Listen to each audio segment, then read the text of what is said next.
Hey, what's going on, guys? So I'm going to be doing a video on how to clean stains out of your carpet with Kangen water. Our dog had an accident.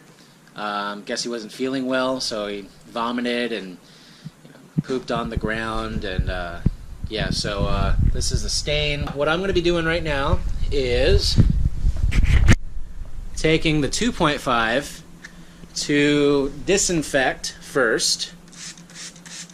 Okay, this is going to disinfect, kill 99.999 all viruses, bacteria, superbugs, MRSA, mold, staph infection, E. coli, pretty much everything you can think of safely. And no, there's no chemicals, it's just water, okay? And let that sit there for a couple more seconds, let it kill all the bacteria. Now we got our 11.5. That's the 2.5. This is the 11.5. Put it in the same bottle. And now what we're going to be doing is spraying this in here.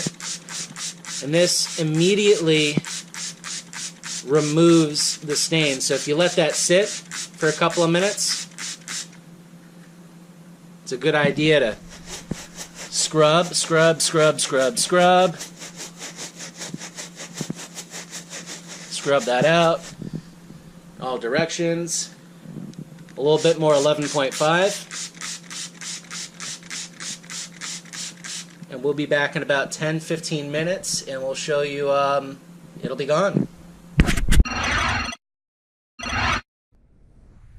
Hey, what's going on, guys? This is a 10-minute update. Just wanted to show you all we used was the 2.5 disinfect, the 11.5, and waited 10 minutes and just dabbed it up with a little towel. No chemicals, no carpet cleaner, nothing. There it is. And if you can see, maybe there's just a little bit faint. Give it a couple more minutes, it'll be completely gone. There it is. Power of 2.5 for disinfecting. Power of 11.5 for stain removal. You guys have a good one.